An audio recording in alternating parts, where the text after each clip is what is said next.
부활과 생명, 그 영광을 목격하게 하는 통로됨이 우리의 삶 가운데 이루어지기를 예수님의 이름으로 축복합니다.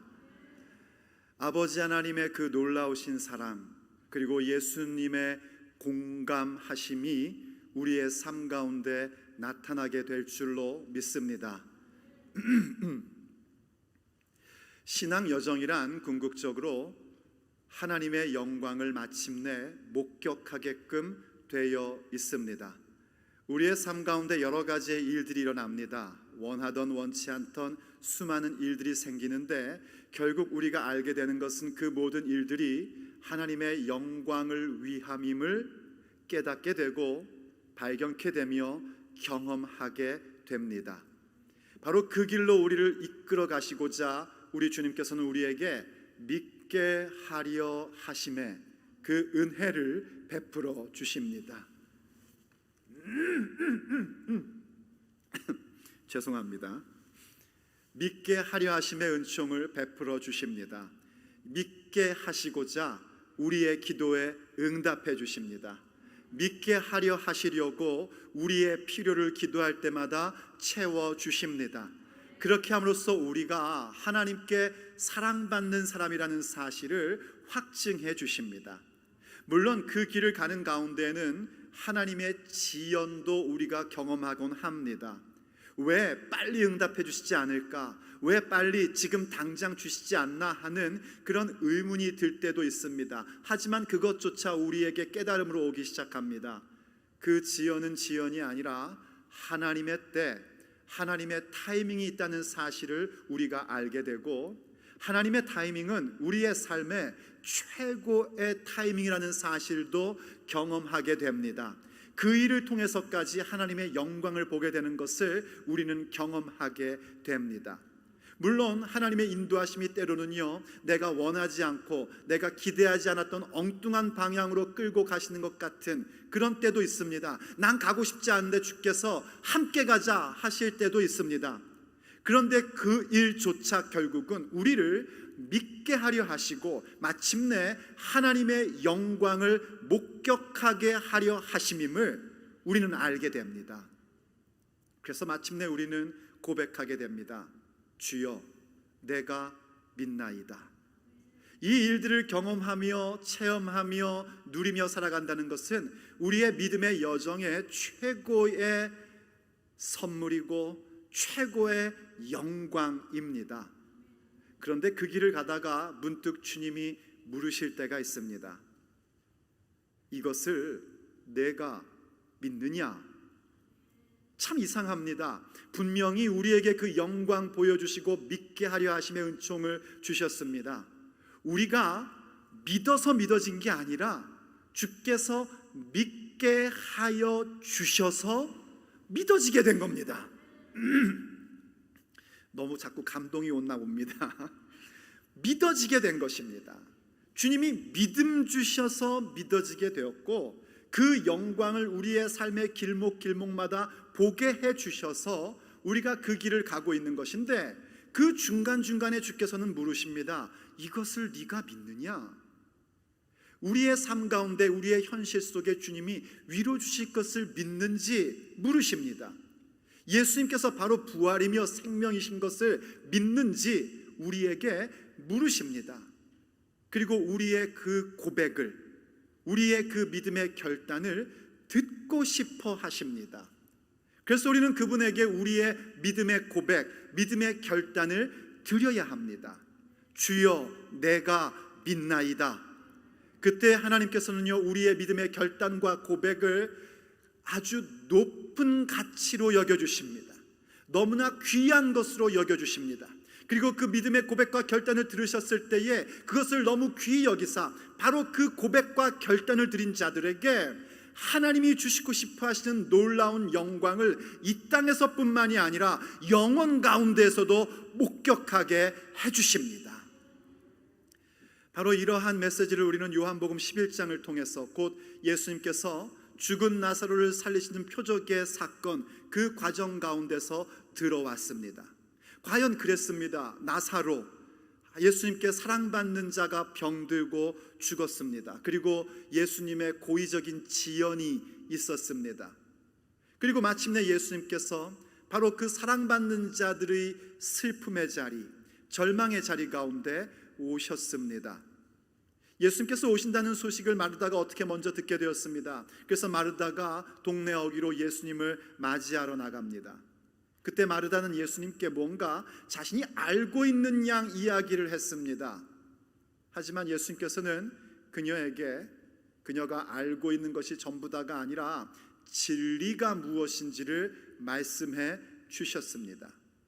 바로 내 오라비가 다시 살아나리라 하시며 예수님께서 그녀의 삶의 현실의 고통을 해결해 주실 것을, 현실의 위로를 주시는 분임을 선언해 주셨습니다. 그리고 에고에임이, 그분이 곧 하나님이심을 선언하며 나는 부활이요 생명이다 하고 선언해 주셨습니다.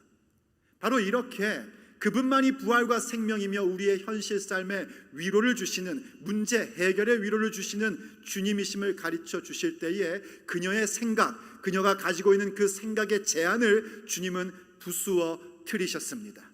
오늘 우리도 우리의 생각의 그 제한, 우리의 생각의 한계가 주님의 능력으로 부서져야 됩니다. 전부 다 부서지기를 예수님의 이름으로 축복합니다. 그래서 결국 주님은 마르다로부터 부족하나마 신앙의 고백을 듣고야 마십니다. 주여, 내가 믿나이다. 그 사건이 오늘 우리에게 일어나고 있습니다. 그건 참 고마운 일이고 놀라운 일입니다. 그런데 그런 길을 가다가 문득 분명히 그러한 영광을 목격하고 주님의 현실의 위로를 주실 것도 믿고 그 영광을 바라보는 삶으로 간다는 것을 알고 있는데 그 길을 가다 문득 우리에게 의문이 들 때가 있습니다. 그 길을 가며 겪었던 나의 고통과 서름과 아픔, 그 절망, 그 상실감, 과연 하나님이 아실까 하는 의문입니다. 그 전능하신 분께서, 완전하신 하나님께서 인간인 내가 갖고 있는 한계와 아픔을 정말 공감하고 계실까? 아니, 이 얘기가 그분이 우리의 문제를 해결해 주실 수 없다 이런 얘기가 아닙니다. 우린 분명히 믿습니다. 하나님께서 우리의 문제 해결해 주실 것을 믿습니다. 현실에 위로 주실 것 믿습니다. 하나님은 전능하신 분이기에 그분에게는 불가능이 없다는 것 믿습니다. 그런데 그 영광을 목격하려 가는 그 길 중에 겪었던 내 아픔과 고통도 과연 그분이 공감하시냐는 말입니다. 그런 우리에게 오늘 본문은 이렇게 35절에서 얘기해 줍니다. 예수님께서 눈물을 흘리셨더라. 예수님께서 눈물을 흘리시더라 하고 우리에게 말씀해 줍니다. 예수님께서 지금 베다니에 오신 것은요, 분명히 죽은 나사로를 살리러 오신 것입니다. 예수님께서 어쩌면 내가 나사로를 살릴지도 모른다 하고 추측하신 것이 아닙니다. 그분은 하나님의 아들 그리스도이십니다. 그분은 전능하신 하나님이십니다. 그분에게는 불가능이 없습니다. 그분이 원하시면 죽은 자도 다시 살아날 수 있습니다. 그분은 분명히 그러한 계획을 가지고 그곳에 오신 것입니다. 그런데 그런 주님께서 자신의 사랑받는 자의 아픔에 대하여 눈물을 흘리셨다는 겁니다. 과연 예수님은 어떤 분이시겠습니까? 우리 요한복음은 분명히 우리에게 예수님에 대하여 가르쳐 주려고 하는 바가 있습니다. 요한복음의 기록 목적은 예수님께서 하나님의 아들 그리스도이심을 우리에게 믿게 하려 함입니다.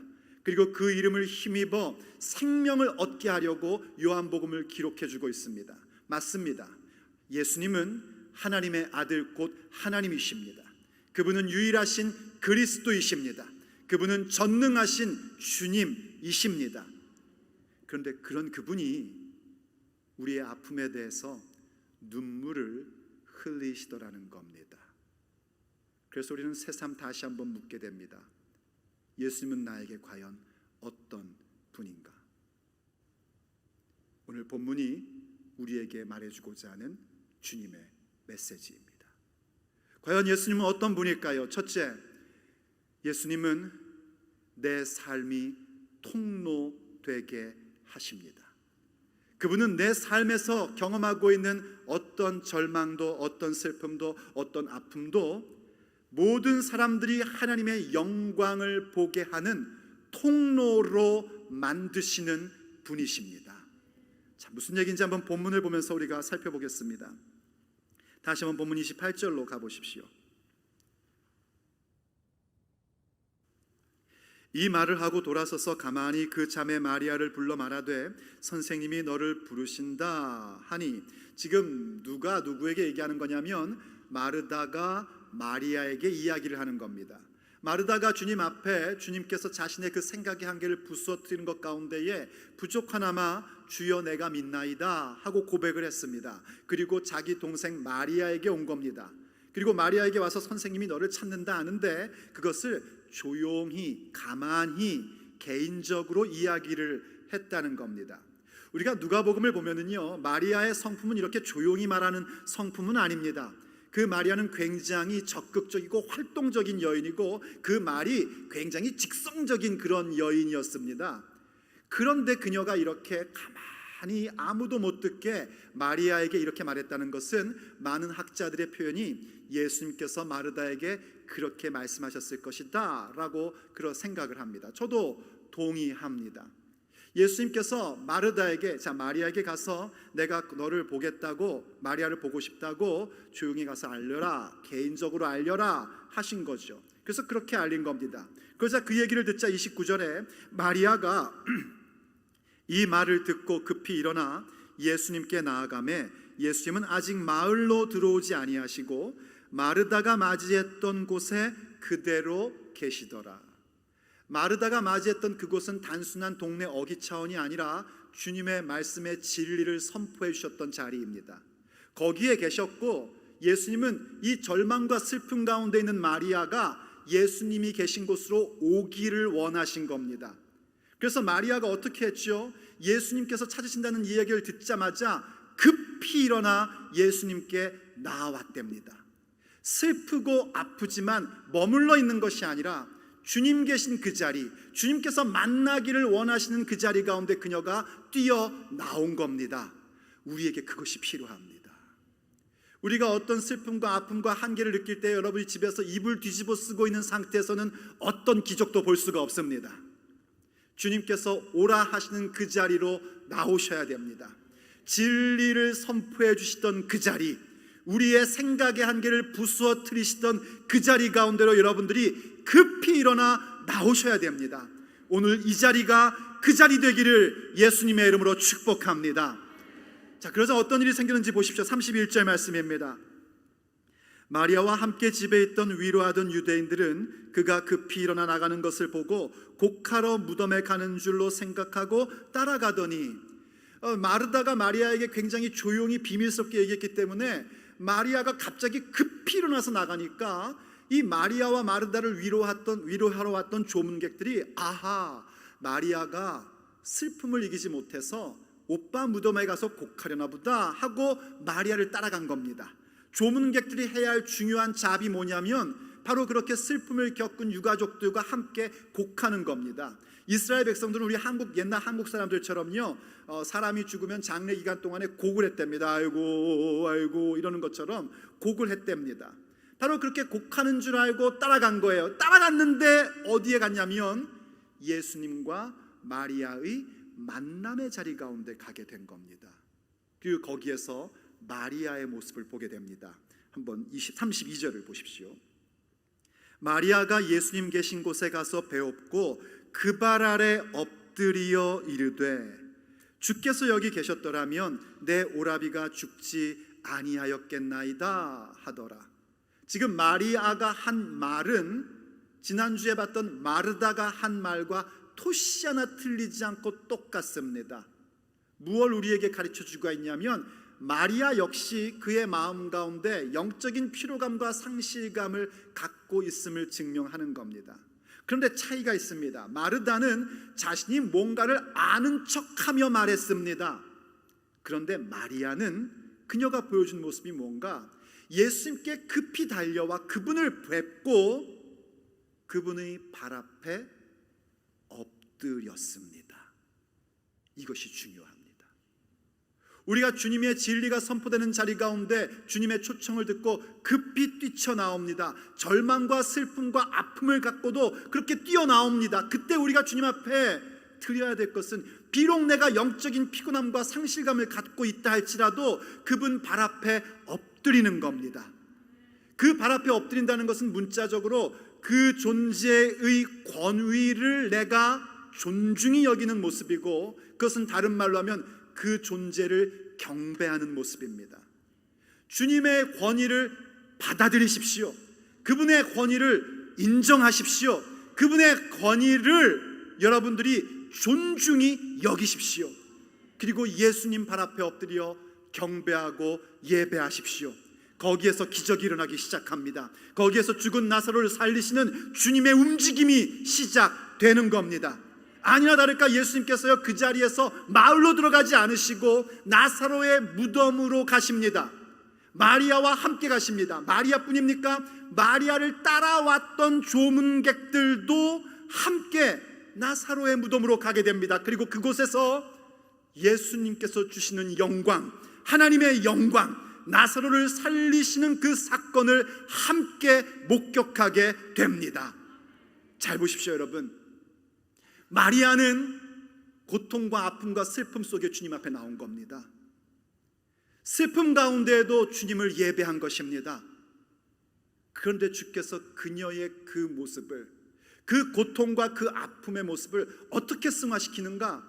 그녀 주변에 있는 모든 사람들이 하나님의 영광을 목격하는 통로로 승화시켜 주셨습니다. 우리의 삶에서도 마찬가지입니다. 우리가 믿음의 여정을 가며 슬픔과 고통, 이해할 수 없는 일들을 만날 때에 우리가 주님 앞에 급히 나와 경배하며 그분 앞에 무릎을 꿇을 때에 주님께서는 우리의 그 모든 것들을 통해서 많은 사람들이 하나님의 영광, 그 생명의 빛을 목격하는 통로로 삼아 주십니다. 그래서 이사야서 60장이 우리에게 이렇게 얘기하고 있는 겁니다. 보라, 어둠이 땅을 덮을 것이며 캄캄함이 만민을 가리려니와 오직 여호와께서 내 위에 임하실 것이며 그의 영광이 내 위에 나타나리니 나라들은 내 빛으로 왕들은 비치는 내 광명으로 나아오리라. 할렐루야. 우리가 그분의 빛을 비추는 존재가 되는 겁니다. 그래서 이사야 60장 1절에서 우리에게 그렇게 명령하는 거예요. 일어나라, 빛을 발하라. 우리가 비록 슬픔과 절망 가운데 있다 할지라도 일어나 주님께로 뛰쳐나올 때 어느새 우리의 삶은 모든 열방이, 모든 열왕이 주님의 빛을 볼 수 있는 통로로 승화되는 것입니다. 우리가 주님의 빛을 비춘다는 것을 생각할 때는 우린 그런 생각을 합니다. 내가 뭔가 성공했을 때에, 내가 뭔가 사람들에게 귀감이 되는 행동을 했을 때 그것이 빛이 될 것이다, 그렇게 생각합니다. 맞습니다. 그런 것도 분명 세상 가운데 주님의 빛을 비춰주는 그런 영광의 통로되는 모습입니다. 그러나 그런 것만이 아닙니다. 오늘 성경이 보여주는 것처럼 내가 슬픔 속에서도, 나의 실패 속에서도, 나의 아픔 속에서도 주님 앞에 달려나와 그분을 경배하는 모습 가운데에 사람들은 하나님의 영광을 보게 됩니다. 그런데 그때에, 바로 그때에 내 삶의 아픔과 절망 속에서도 그것을 통하여 모든 사람들, 내 주변 사람들이 하나님의 영광을 보게 할 때에 우리 하나님께서는 나의 아픔, 나의 절망, 내 슬픔, 내 상실감을 결코 모른다 하지 않으십니다. 오히려 그분은 어떤 분이신가? 두 번째, 내 아픔을 공감하십니다. 우리 예수님은 내 아픔과 내 슬픔과 내 상실감을 공감하시는 하나님이십니다. 본문으로 다시 돌아가 보겠습니다. 33절입니다. 예수님께서 그가 우는 것과 또 함께 온 유대인들이 우는 것을 보시고 심령에 비통히 여기시고 불쌍히 여기사 이 사람들이 와서 울었답니다. 곡을 한 거예요. 아이고 아이고 하면서 운 겁니다. 조문객들도 같이 운 겁니다. 주님께서 그것을 보시고 그 심령에 비통히 여기셨답니다. 이 비통히 여긴다라는 단어는요, 어떤 의미냐면 분노하며 슬퍼하는 겁니다. 그냥 슬픈 게 아니라 분노 속에 슬퍼하는 겁니다. 예수님께서 무엇에 대하여 분노하시면서 슬퍼하셨을까요? 어떤 학자들은 그렇게 얘기합니다. 이들이 믿지 않는 것 때문에, 이들의 불신앙에 대하여 예수님께서 분노하셨다라고 얘기합니다. 하지만 저는 그 의견을 따를 수가 없습니다. 왜냐하면 주님께서 지금 여기에 오신 목적은 뭐냐면 그들로 하여금 살아나는 나사로를 보고 믿게 하려 하시려고 이 자리 가운데 온 것입니다. 도리어 예수님께서 지금 분노 가운데 슬퍼하시는 모습은 우리가 이렇게 볼 수 있습니다. 죽음에 대하여 이분이 분노하시는 겁니다. 인류가 죄와 사망의 권세 가운데 허덕이고 있는 모습에 대하여 그분은 분노하고 계신 것입니다. 그게 너무나 비통한 겁니다. 죄로 말미암아 사망이 인류 가운데 들어와 있고 그 사망의 권세 아래에서 아무것도 할 수 없는 인류를 보며 주님께서는 비통해 하셨던 겁니다. 그런데 중요한 포인트는 뭐냐면 비통해 하신 것뿐만이 아니라 그들을 불쌍히 여기셨다는 겁니다. 이때 불쌍히 여기셨다는 것은 그저 안 됐네, 어쩌면 좋나, 이런 얘기가 아닙니다. 영어 성경은 이걸 어떻게 번역했냐면 troubled 혹은 stirred up 이렇게 번역을 했습니다. 예수님의 마음에 굉장히 심각한 아픔이 오셨다는 겁니다. 마음이 뒤집어지는 듯 했다는 겁니다. 그들이 통곡하고 그들이 슬퍼하는 모습을 보면서 죽음 권세에 대하여 비통히 여기시고 분노하시지만 그들의 아픔에 대해서는 그분의 마음이 이렇게 뒤집어지는 것처럼 불쌍하게 여기셨다는 겁니다. 그래서 그들에게 이렇게 말씀하십니다. 34절, 이르시되 그를 어디 두었느냐 이르되 주여 와서 보옵소서. 우리에게도 물으십니다. 나사로 어디에 두었느냐? 너의 슬픔 어디에 있느냐? 너의 고통이 과연 어디에 두었느냐? 너의 그 상실감을 어디에 두었느냐? 주님께서 물으십니다. 그때 이들이 대답한 것은 참 귀한 대답입니다. 주여 와서 보시옵소서. 오늘 주님께 그렇게 말씀하십시오. 주님, 나의 고통과 슬픔과 아픔, 나의 상실감이 있는 이 현장에 와서 보시옵소서. 주님께서 해결해 주십니다. 그런데 이상하죠. 35절에서 이렇게 얘기하는 겁니다. 예수님께서 눈물을 흘리시더라. 참 이상하지 않습니까? 서론에서도 말씀드렸던 것처럼 예수님께서는 지금 나사로 살리실 겁니다. 나사로를 무덤에서 불러내실 겁니다. 하나님의 영광을 목격하게 하실 것입니다. 예수님께서 사망의 권세를 이기시는 부활이며 생명이심을 표적으로 나타내 보여주실 것입니다. 그런데 눈물을 흘리시더라는 겁니다.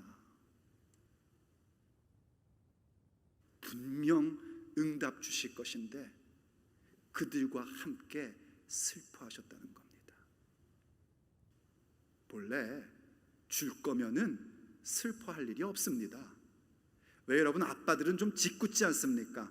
특별히 이 3살, 4살 정도 아이가 나이 먹었을 때 아빠들은 왠지 모르겠는데 참 짓궂게 행동을 합니다. 옆에서 보는 엄마는 정말 속이 상하고, 예를 들면 이런 거죠. 아이가 좋아하는 쿠키를 사온 거예요. 사실 애 주려고 사온 겁니다. 그런데 그거를 그냥 안 줍니다. 아빠들은 꼭 약을 한번 올려야 직성이 풀려요. 그래서 아이한테 얘기합니다. 이거 너 안 줄 거야. 이거 다 아빠 거야. 그러면서 직접 꺼내갖고 하나 애 보는 앞에서 먹습니다. 그래서 아이 맛있어, 아이 맛있어, 너 절대 안 줄 거야 그럽니다.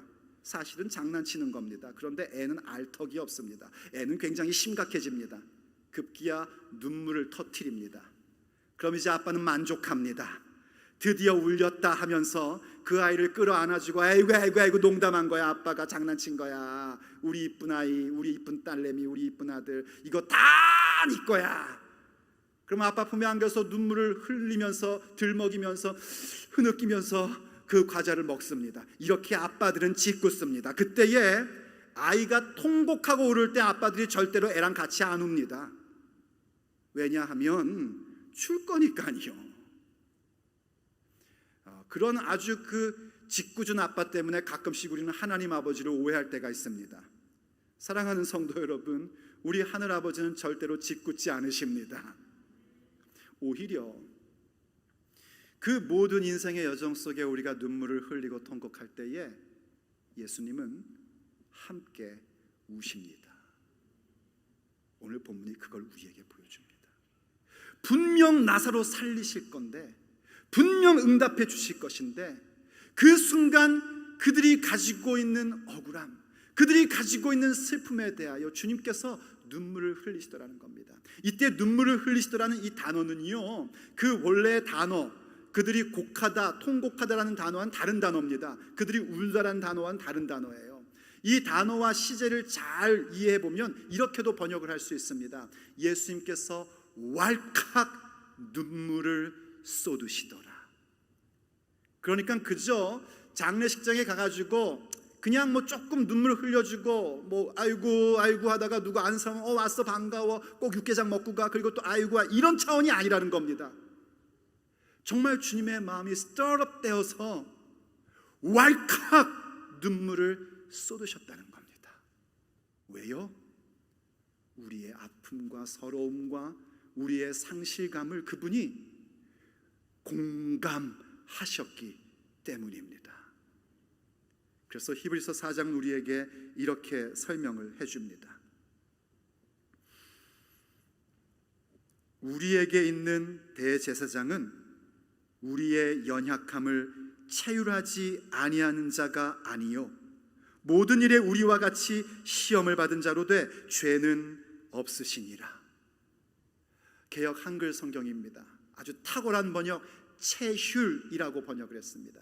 우리에게는 대제사장 예수님은 우리의 연약함을 체휼하지 아니하시는 분이 아니랍니다. 체휼하심을 강조하기 위하여 그렇게 말씀하고 계신 겁니다. 이때 체휼이란 게 뭐냐면 단순한 동정이 아닙니다. 체휼이란 것은 내가 직접 겪어봤기 때문에 불쌍히 여기는 겁니다.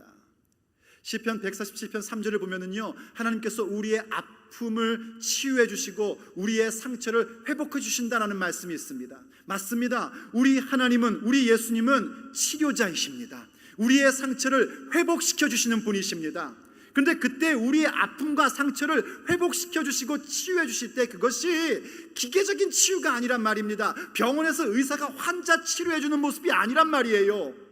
마치 그것은 부모가 아이가 넘어져서 무릎이 깨질 때에 아이야 하고 같이 아픔을 느끼는 것과 같은 똑같은 그 공감을 가지고 치유해 주신다는 겁니다. 우리 예수님은 우리를 체휼하시는 분입니다. 이 믿음이 왜곡된 사람들이나 믿음이 없는 사람들은 가끔 그런 얘기를 합니다. 하나님이 과연 우리의 아픔을 알겠냐는 겁니다.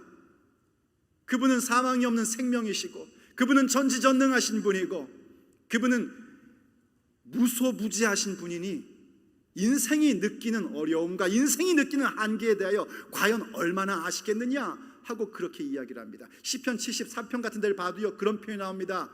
전능자에게 지식이 있으리야 이러고 말한다는 겁니다.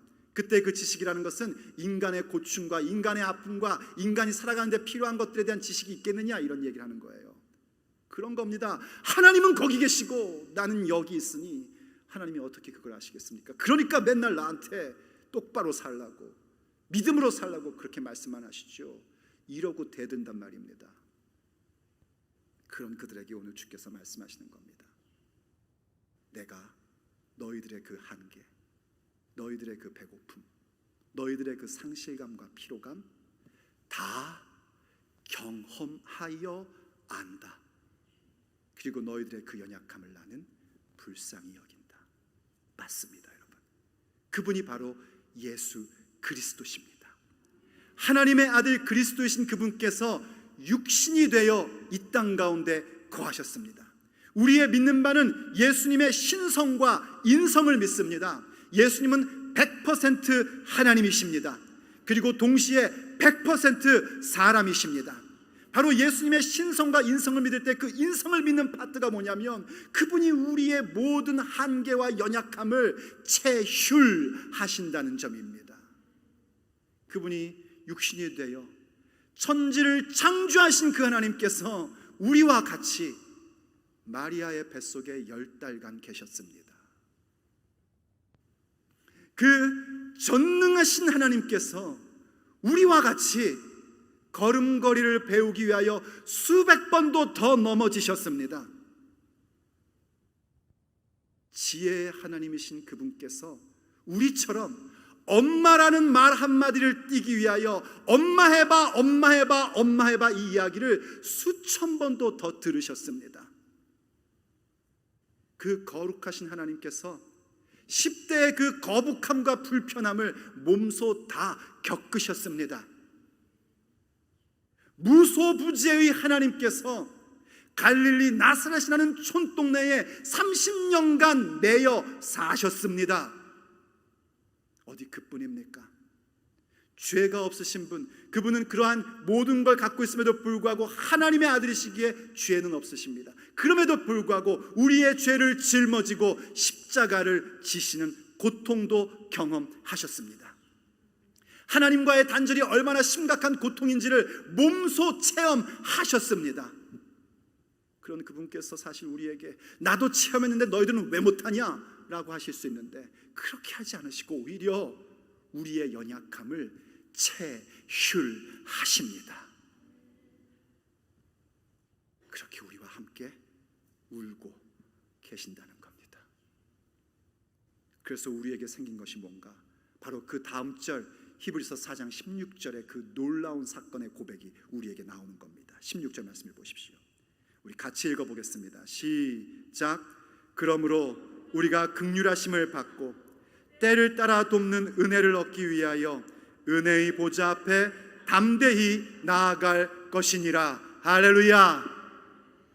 담대히 그 은혜의 보좌 앞에 나아갈 수 있게 된 것입니다. 그러므로 그 은혜의 보좌는 사실은요 거룩한 보좌입니다. 죄인 우리들이 함부로 나아갈 수 있는 자리가 아닙니다. 그런데 어떻게 우리가 그렇게 담대하게 은혜의 보좌에 나가게 됐는가? 바로 우리에게 있는 대제사장이 우리의 연약함을 체휼하시기 때문입니다. 내 아픔과 내 상실감과 내 슬픔을 아시는 분이기 때문에 그분을 의지함으로 말미암아 우리가 때를 따라 돕는 은혜를 얻고자 그분의 보좌 앞에, 그 은혜의 보좌 앞에 담대히 나아갈 수 있는 권세를 얻게 된 것입니다. 그렇게 주님은 우리의 아픔을, 우리의 슬픔을, 우리의 한계를, 우리의 상실감을 공감하시는 하나님이십니다.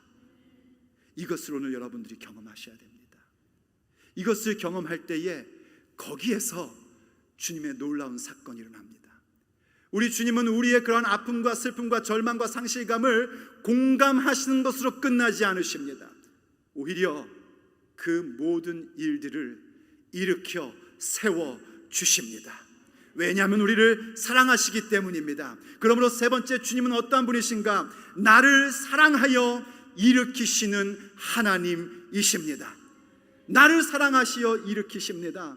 내 모든 아픔과 어려움과 한계를 공감하시는 것뿐만이 아니라 나를 사랑하셔서 내 삶의 죽은 나사로와 같은 모든 것들을 일으켜 세워 주십니다. 본문으로 돌아가 보십시오. 36절입니다. 이에 유대인들이 말하되 보라 그를 얼마나 사랑하셨는가. 예수님께서 우리의 고통과 아픔과 그러한 모든 한계를 함께 울어주실 때에 사람들은 압니다. 아, 저 사람들이 예수님께 사랑받는 사람이구나 하고 알게 됩니다. 그런데 그 가운데 어떤 사람들도 있냐면 37절 그중 어떤 이는 말하되 맹인의 눈을 뜨게 한 이 사람이 그 사람은 죽지 않게 할 수 없었더냐 하고 비아냥거리는 사람들도 있습니다. 아니 전능한 하나님이라면서 왜 저런 사람들, 예수님 믿는 사람에게 저런 어려움 슬픔 만나게 하실까 하고 비아냥거리는 사람들도 있단 말입니다. 이 사람들은 분명 자기들의 마음에 있는 것을 그대로 얘기한 한 것일 것입니다. 그러나 요한복음은 이것을 그대로 우리에게 기록해 주면서 그 영광을 목격하며 가는 우리들에게 중요한 메시지를 줍니다. 이들은 아직 모르지만 사실 우리는 알고 있습니다. 주님은 이제 나사로를 살리실 겁니다. 그리고 이런 말을 하는 사람들조차도 하나님의 영광을 보게 될 것입니다. 그럼 우리는 알아야 됩니다.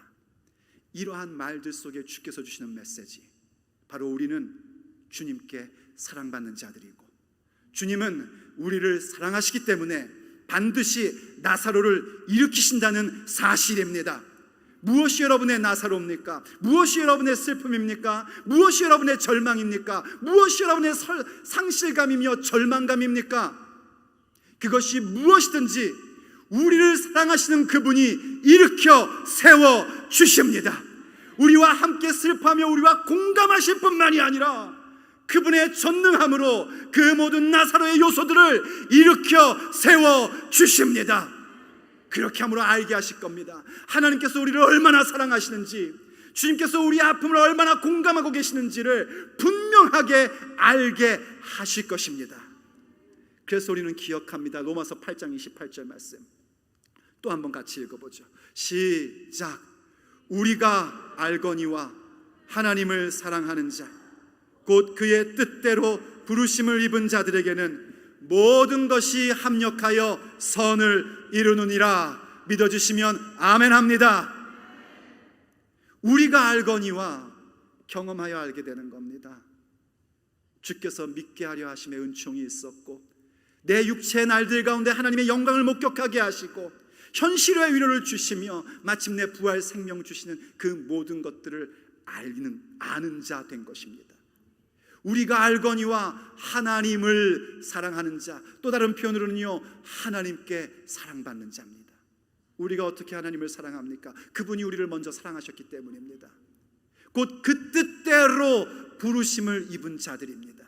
그러한 자들에게는 모든 것이, 내가 이해할 수 없는 그 모든 것까지도, 혹은 내가 바라던 그 모든 것까지도 모든 것이 합력하여 선을 이루느니라. 하나님의 기적을 보게 되는 것입니다. 그분의 영광을 목격하게 되는 것입니다. 사랑하는 성도 여러분, 주께서 여러분을 사랑하십니다. 아버지께서 우리를 사랑하셔서 그 독생하신 아들까지도 주셨습니다. 우리를 사랑하시기에 내 삶의 나사로를 일으켜 세우실 것입니다. 그것을 일으켜 세우시면서도 우리의 아픔과 슬픔을 그분은 공감하시며 함께 눈물을 흘려주시는 사랑하시는 하나님이십니다. 그러니 그분께 나아가십시오. 그분께 빨리 나가십시오. 그분 발 앞에 엎드리십시오. 그리고 그분의 공감하심을 받으시고 그분의 일으켜 세워주심을 경험하십시오. 그분이 바로 눈물을 함께 흘리시는 우리의 주 예수님이십니다. 그러므로 오늘도 주님 앞에 찬미하며 그렇게 나아가기를 원합니다. 여러분의 나사로는 무엇입니까? 여러분의 슬픔, 여러분의 아픔, 절망감, 상실감, 나 그래도 믿는다고 열심히 살아왔는데 왜 이러나 싶은 그 나사로는 과연 무엇입니까? 하나님이 모든 것을 해결해 주실 것이냐? 하나님은 여러분의 마음을 모른다고 생각하십니까? 결코 그렇지 않습니다. 아버지의 사랑은 우리의 슬픔과 아픔을 공감하십니다. 체휼하십니다. 그것을 여러분들이 깨달으셔야 됩니다. 그것을 여러분이 느끼셔야 됩니다. 그것을 여러분이 체험하셔야 됩니다. 그래야 나를 사랑하시어 일으키시는 주님의 표적을 여러분의 육체의 날들 가운데 보게 되는 겁니다.